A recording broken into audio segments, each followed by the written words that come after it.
What's up, everybody? Welcome to an episode of my R&B reviews. Before I start, I want to give a rest in peace to Kim Porter. You guys should know who Kim Porter is.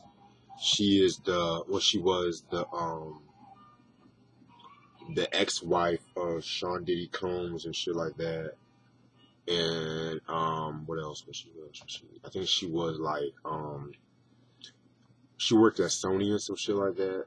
So I believe she died, if I'm not mistaken, on Friday. I think from it's like a lot of mystery and controversy around her death. Like, people say it was like cardiac arrest and some shit like that. And then there's like a lot of theories going around, which I'm not really going to get into at this moment because it's not the time. But I just want to say, rest in peace, Kim Porter, and shit like that. And I'll give condolences to the father of Diddy and I'll be sure his kids and shit like that. Other than that, yeah. The album, well, I did say I was gonna review an Aretha Franklin album, in honor. I mean, cause like for death and shit like that. I've kind of thought long and hard which album I wanted to review. Part of me wants to review the album she did with Quincy Jones, which was what's the name of that shit? What's the name of that shit? Hold on, it's called Hey Now Hey, The Other Side of the Sky. Part of me wanted to do that one. Part of me wanted to do the self-titled Aretha album in 1980. And I know I didn't want to do I Never Loved a Man because that's like a lot of people, that's a popular album. So I decided to do one of her quieter hits and shit like that. Let Me in Your Life, her 20th, studio album, released in 1974 on Atlantic Records. You guys should know who Aretha Franklin is, but she is a soul artist, actress, activist. She was born in Memphis, Tennessee, and shit like that. Her father was a preacher and shit.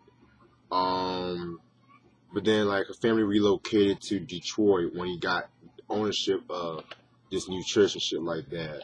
And Aretha had like a very religious upbringing and shit like that. She started singing in the church. She started singing in the church and shit. And her father was managing her. And what happened was, I'm not going to talk about the whole discography. I'm just going to talk about certain moments and shit. But then she was touring with like the Soul Sisters.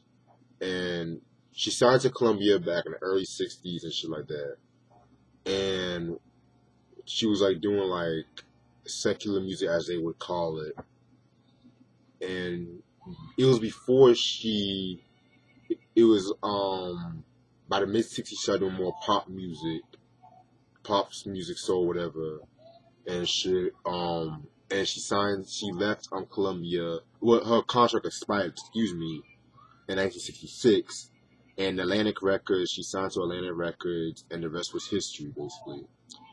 She dropped I Never Loved a Man the Way I Love You in 1967. That was a commercial success. Got a lot of great reviews. Of course, you guys should know the song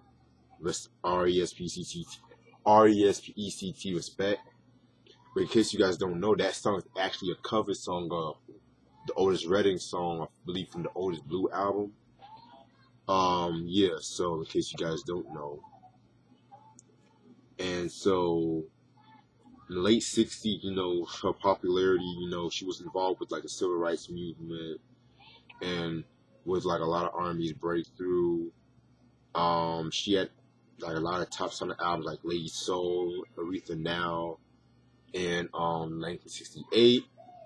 Her success continued into like the early 70s, where a lot of people would say that's like her.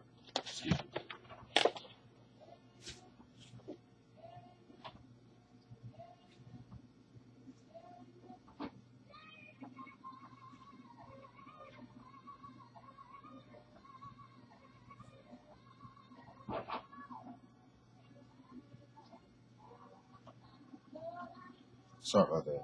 Record was skipping a little bit, but anyway, her success continued into the early 70s and shit. Um, where she had like more critically acclaimed albums and shit, like Spirit in the Dark, which was released in 1970, I believe, and Young, Gifted, and Black, which is my favorite album she's done in 1972. Thank God I finally have a copy of that album. Um, and so also that same year, 1972, she returned to gospel by doing this live album called Amazing Grace, which is actually her highest selling album and the highest selling live gospel album. Highest selling live gospel album. So yeah, so then 1973 happened. Oh, I forgot. 1971, she also made history because she was actually the first African American woman to perform at the Fillmore East. And you guys should know Fillmore East was performed by. There's like been a lot of iconic um, concerts that happened. Most notably, is one of the most known were the when the Allman Brothers did the concert and shit like that. I believe they did that a year prior or the same year. Either or, but yeah, I need to get that album. That album is sick. So, 1973, she worked with Quincy Jones, and she did the Hey Now Hey album, which had, even though it did have the single Angel, it was not like a commercial success because, you know, it was a bit too jazzy, a bit too out there. But now the album's seen as like one of her most slept on albums. Crazy though, but then this album can be considered like a comeback in the R&B charts and shit, but yeah. Let Me in Your Life. Singles this album is known for are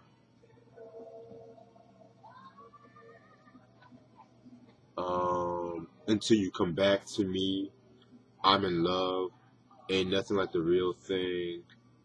Yeah, those were the singles. And the producers include Arif Martin, worked with like a lot of people and shit. Jerry Wexler, Aretha Franklin, and Tom Dowd.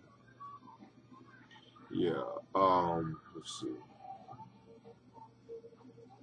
Alright, give me 1 second.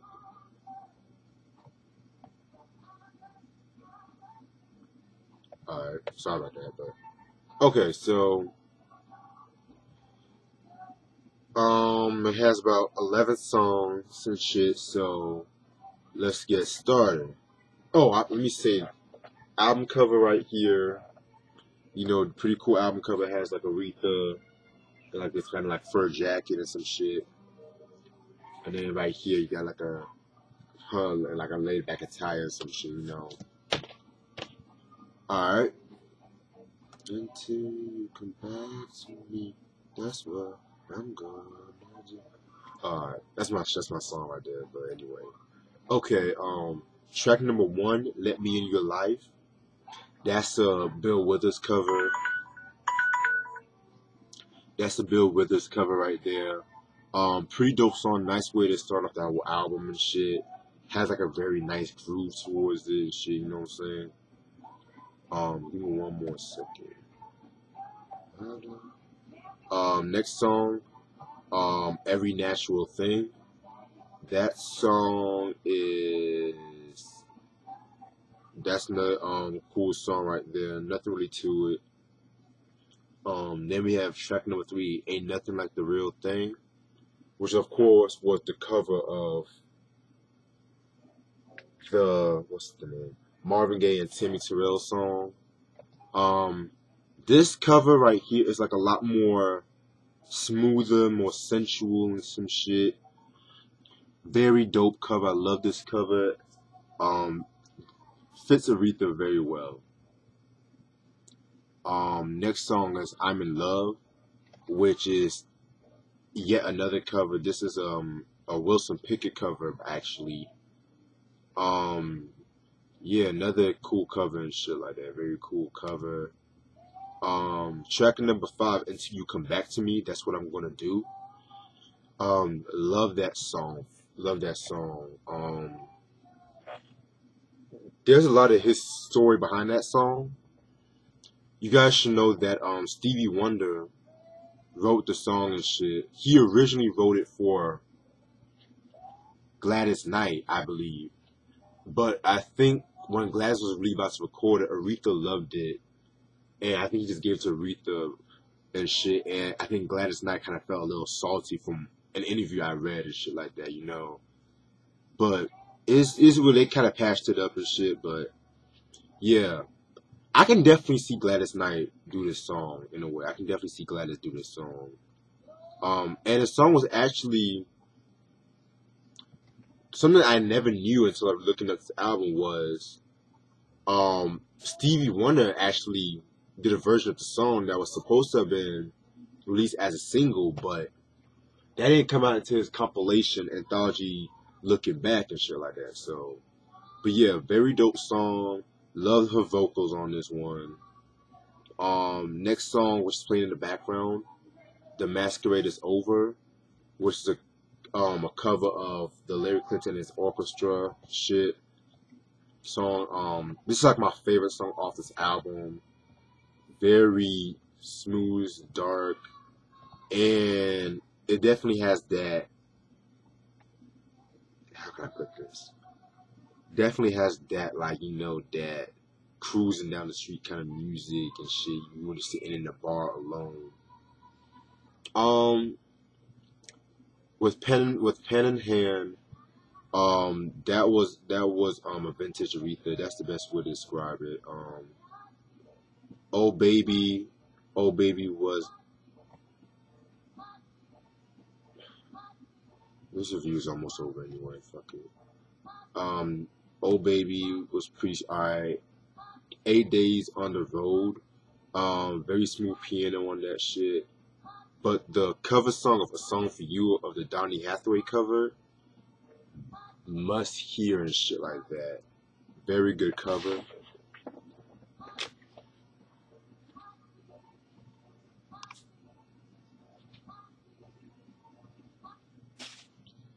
It's always the downside of vinyl and shit, you know.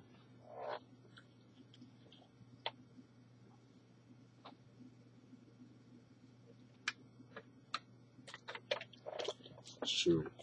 But yeah, back to this album. Overall, it's a pretty dope album, pretty straightforward album and shit.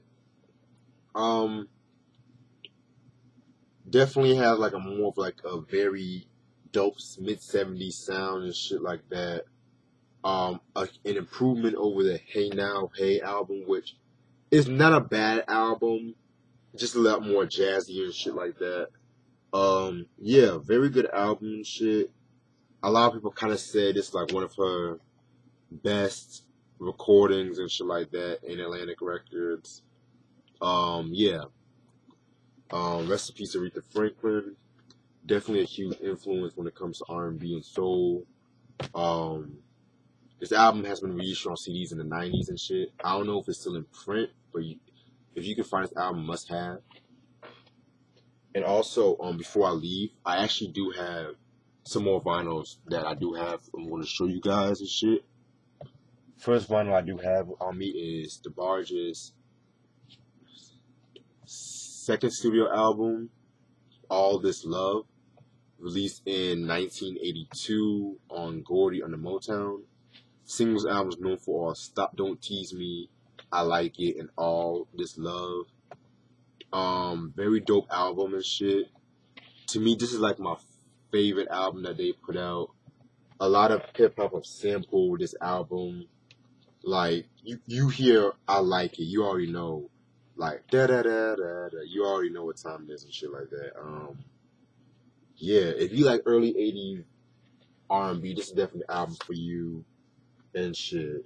Very good album. Yeah, The Barge. Then I found an album that I've been meaning to find for a while. It's this album. Nicki D with Daddy's Little Girl, released in her only album she released in 1991 on Def Jam Records. Nicki D was the first female rapper signed to Def Jam. She's born in Los Angeles. She was born in Los Angeles and shit. She signed to Def Jam and she dropped this album and shit.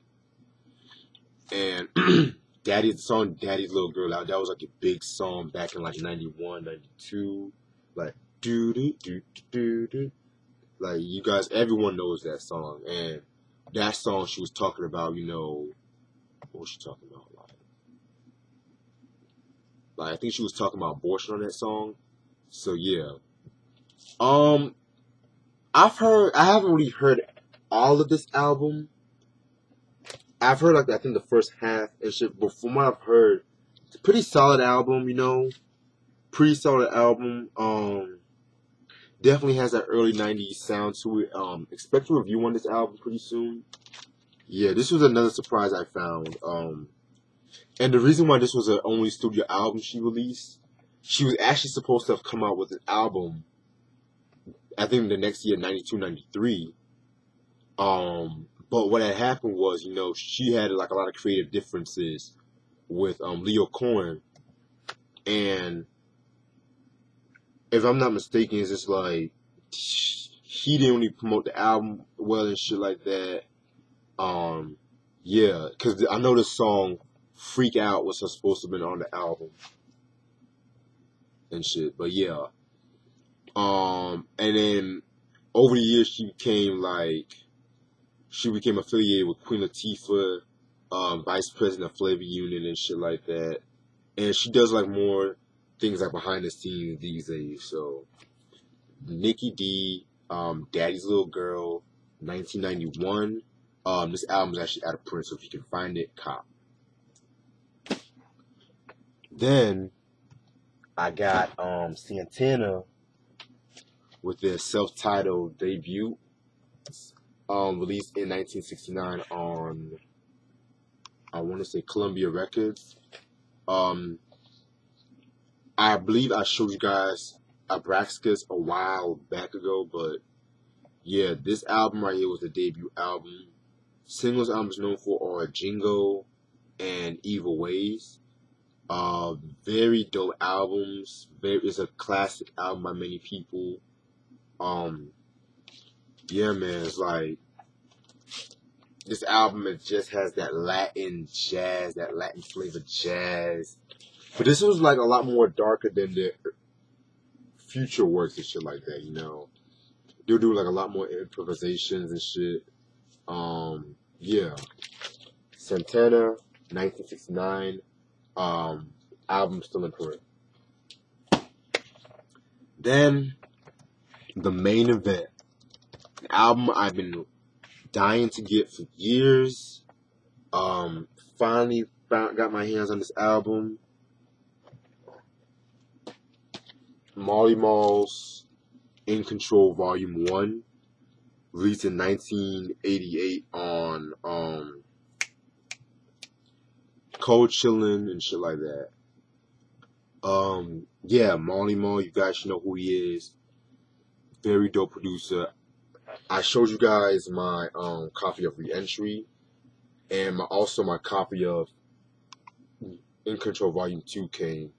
But I'm going to show you guys that when I do the review and the CD collection. We just went on a couple more to come. The singles that came out of this album, I think the only single was The Symphony. But yeah, this album right here, man, very dope album. This is really like hip-hop's first truly great compilation album and shit. Yeah, man, like, everybody just came correct. Juice Crew just came correct. Like, Coogee Rap, Tragedy, Gaddafi, wait, hold up, pause. Even though at this time, he was known as Percy Tragedy, and he became Intelligent Platinum and shit. Master Ace, Kane, Biz Marquee, even Heavy D in that song Rewrite the Song, which is fucking dope. I feel like Marley Marl used that Joe Tech sample better than EPMD in my opinion, but I'm gonna talk more about that when I do review.